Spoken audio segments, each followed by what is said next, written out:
उपासना इससे दूर नहीं होता है, नहीं, ये होता है गुरुजनों की चरणों की उपासना से। जड़ भरत जी ने जब रहुगण को उपदेश किया तो उन्होंने कहा किस साधन से ब्रह्मबोध प्राप्त होगा, शुद्ध ज्ञान या भगवत प्रेम। तो उनका रहुगणित तत्तपसा न याति न चेज्या न निरूपणाद गृहाद्वा न छंदसा नैव जलाग्नि सूर्यो बिना महत्पाद रजो अभिषेकम, बिना महापुरुषों की चरण रज से अभिषिक्त हुए अर्थात उनकी आज्ञा में रहे कोई इस ब्रह्मबोध को नहीं प्राप्त कर सकता, न भगवत प्रेम को प्राप्त कर सकता है। जहां अहम गलित हुआ, दैन्यता आई भक्ति मार्ग, तहां सारे विकार खत्म हो जाते हैं। शुष्क और कठोर हृदय में काम का अधिकार होता है, द्रवित निर्मल हृदय में भक्ति का अधिकार, प्रेम का अधिकार होता है। वहां भगवान प्रकाशित हो जाते हैं। काम क्रोध मदमान न मोहा, लोभ न क्षोभ राग नहीं द्रोहा, जिनके कपट दंभ नहीं माया, तिनके हृदय बसहु रघुराया।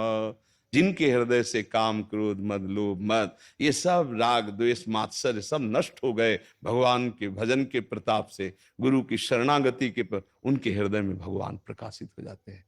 एक बार भगवदानंद स्फुरित हुआ, अब जीवन में कभी इनका प्रवेश नहीं होगा। ऊसर बरसे तृण नहीं जामा, संत हृदय जिम उपज न कामा, कोई कामना उसके हृदय में नहीं रह जाती। बात समझ पा रहे हो आप? इस शुद्ध अध्यात्म की चर्चा। महर्षि, स्वामी जी से भी एक ऐसा ही प्रश्न हुआ था, उसके उत्तर में थोड़ा सा हमें लग रहा है कि एक बार आपसे समझना जरूरी है। महर्षि जी, स्वामी जी से किसी साधक ने प्रश्न किया, काम वृत्ति का नाश कैसे हो? स्वामी जी बोल रहे हैं, शरीर के साथ अपना संबंध मानने से ही काम वृत्ति पैदा होती। समझ रहे? देहाभिमान किसे कहते हैं?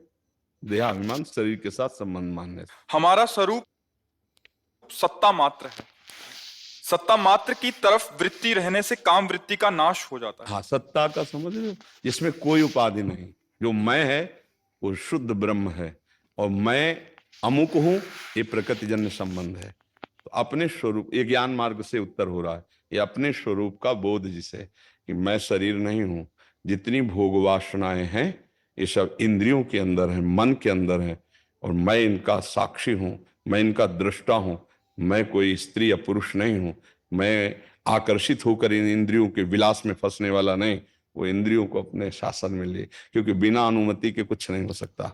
अनुमति जब दस्तखत हो जाते तभी सब काम होता है।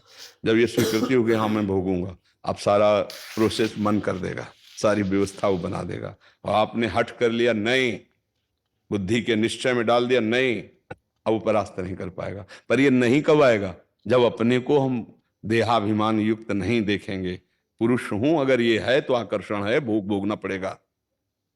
ये बात समझो, सत्ता मात्र जो अपने को देखता है, सत्ता मात्र की तरफ वृत्ति रहने से काम वृत्ति का नाश हो जाता है, कारण कि सत्ता में विकार नहीं है और विकार में सत्ता नहीं है। हाँ, स्वरूप में किसी भी तरह का अभाव नहीं, वो सच्चिदानंद सुखमय है। पर ये ज्ञान मार्ग है, ये ज्ञान मार्ग है। अब इसको सरल भक्ति, सत्ता है श्री भगवान, है ना, उन्हीं के द्वारा सृष्टि का सृजन पालन और लय होता है। श्री भगवान ही हमारे गुरुदेव के रूप में है।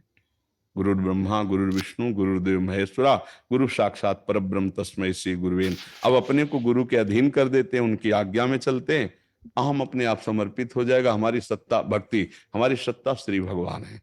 अपना विस्मरण, श्री भगवान का स्मरण, ये भक्ति, और सब कुछ विस्मरण, केवल स्वरूप का स्मरण, ये ज्ञान।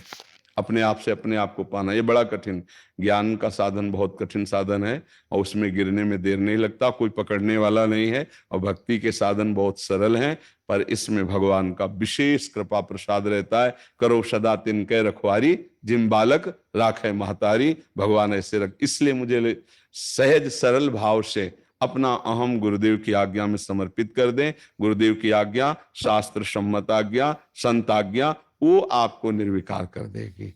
निरंतर नाम जप करते हुए, सदाचरण करते हुए भगवान को समर्पित हो जाएं। सदाचरण, ये तो सर्वाणि कर्माणि, समस्त कर्म भगवान के चरणों में समर्पित हुए, नाम जब चल रहा है, गुरु आज्ञा से कोई पाप अपराध नहीं बन रहा, थोड़े दिन के बाद आप देखोगे हृदय निर्मल शांत, कोई चाह नहीं रह गई।